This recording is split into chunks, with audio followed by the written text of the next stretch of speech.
Yo, what's good? Easy Breezy Eve here, and this video is my spoiler talk for Fear Street Trilogy. If you haven't been here before, welcome. Go ahead, hit the like and subscribe button. It's a small channel, so every little thing counts. And if you have been here before, welcome back, yo. So what I wanted to do is, I just want to do a quick review. I just saw the whole thing, which, I saw the first one on 1994 a few days ago, and I was like, yo, I was watching it with my girlfriend, and I was like, yo, we have to watch the other two because spoilers are going everywhere. Spoilers are everywhere. I'm tired of hiding from it, and we gotta watch it. We gotta find out. And we saw part 2, and then we had to watch part 3 right after that. So just got to see it.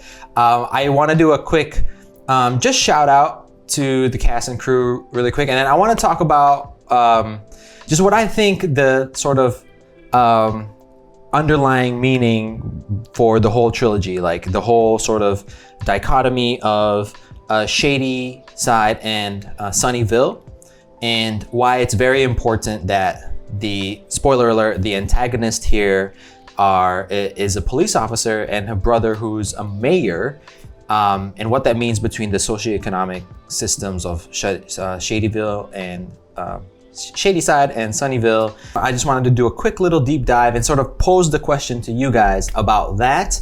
And of course, we'll talk about the characters as well, and the relationships and what they mean as well. You guys probably know more about that than me. Anyway, first of all, I want to shout out the actors, Kiana Madeira, who plays Dina, and also who plays Fear, Olivia Scott Welch, Julia Rewald, Sadie Sink, I'm looking at the names here, Maya Hawke, who was in there only for a little bit at the beginning, Fred Heichinger, Benjamin Forrest Jr., Ashley Zuckerman, Gillian Jacobs, who I always didn't know she was in it, and when I saw that she was in it, at the end of the second part, and I was like, oh shit, Gillian Jacobs in that. I love Gillian Jacobs. She was like basically my high school crush back when Community came out. So I always watch the things she's in, and I didn't even know she was in this, so that's great. I'll shout out some other people: David W. Thompson, Jordan DeNatalie, Kevin Alves, Daryl Burt Gibson, who plays Martin, who's hilarious, Jordana Spiro, Emily Brobst, and Charlene Amoya, and all the cast really are amazing. Also, Lee Janiak, I hope I'm saying that right, the director, adapted from Fear Street, which is written by R.L. Stien, the Goosebumps guy. I'm a late 90s guy. I was too young in the early 90s, but I'm a late 90s guy in early 2000s. So Goosebumps was a big part of growing up. Like, horror was Goosebumps. Like, that's my introduction to horror was Goosebumps as a kid, reading some of those books, which I totally forgot because I was like in 4th grade, 5th grade reading those books.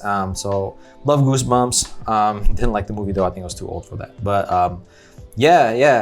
so Fear Street, it was a sort of a big surprise that it was R.L. Stien who wrote, Fear Street. I thought Goosebumps was like a sort of a children's horror thing. So Fear Street being, I don't know how the books are, but Fear Street being like the movie being super violent and gory was so cool. And I love campy horror stuff, especially if it's kind of meta like this and like well done and, playing with all the tropes and stuff like that. But that's not really what I want to talk about. I want to focus talking about sort of the socio-economic sort of allegory that we have. But we'll start first in the sort of surface level. We have sort of our Sapphic Heroes, our new Sapphic Queens. Watch out, Danny and Jamie. We have Dina and Sam now, who's, everything on Twitter is like about them. But I love all of the cast and characters, and it's not like, it's not a coincidence that particularly in part 3, basically Sarah Fear, and I forgot what Sam's like, Hannah. Yeah, they were basically accused because they were in love with each other. Sarah Fear ended up being hanged because she confessed to making a pact with the devil, which she didn't do, which basically stemmed from Solomon, who was in love with Sarah, saw them together in the woods, and that was the final straw that broke the camel's back. And he was like, nah, I'm tired of having nothing. I can't even have the girl that I love, so I'm going to make a deal with the devil.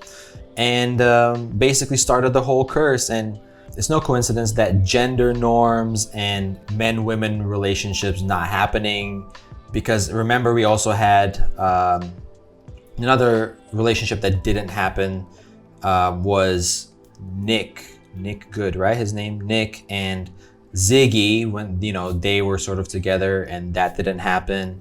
Alice and her boyfriend got killed.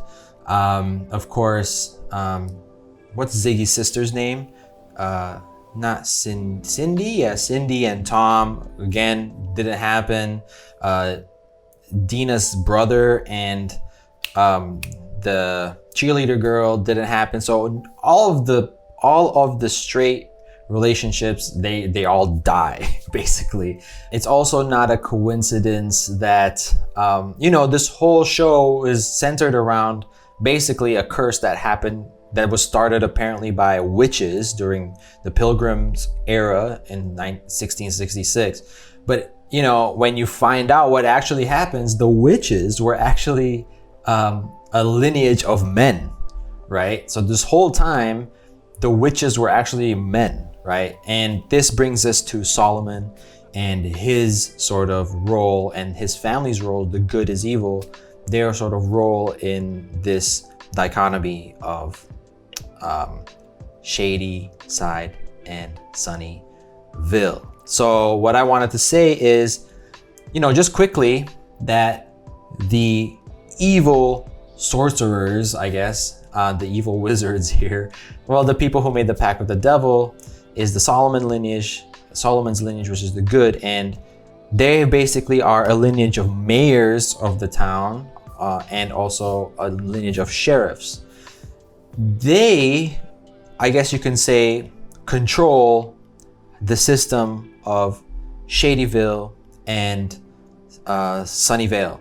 And in the story, what happens is, for the good family to remain in power, they have to sacrifice the Shadyville. Basically, they have to sacrifice lives from Shadyside. Sorry, I keep saying Shadyville. Sacrifice lives from Shady side so that they can prosper, and in them prospering, basically making Sunnyvale prosper.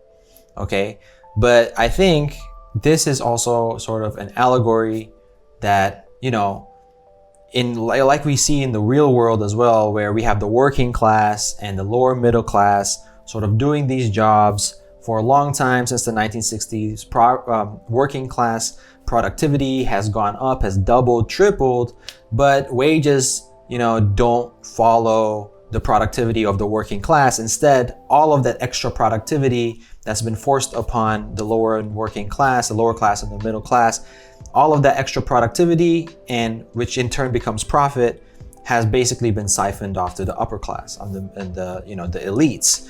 And this is sort of, to me, underlying the fact, the whole sort of, you know, we have our non-conventional gender roles and relationships. They literally had Dina spray a bunch of men's Calvin Klein cologne on her.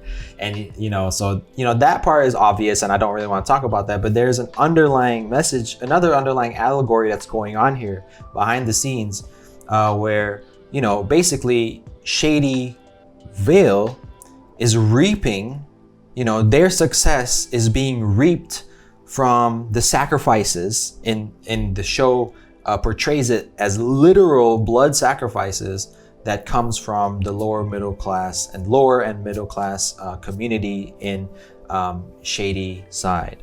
And I thought that was a clever thing to do. I think they did it well. They did it in a way that you wouldn't notice it unless you were looking for it.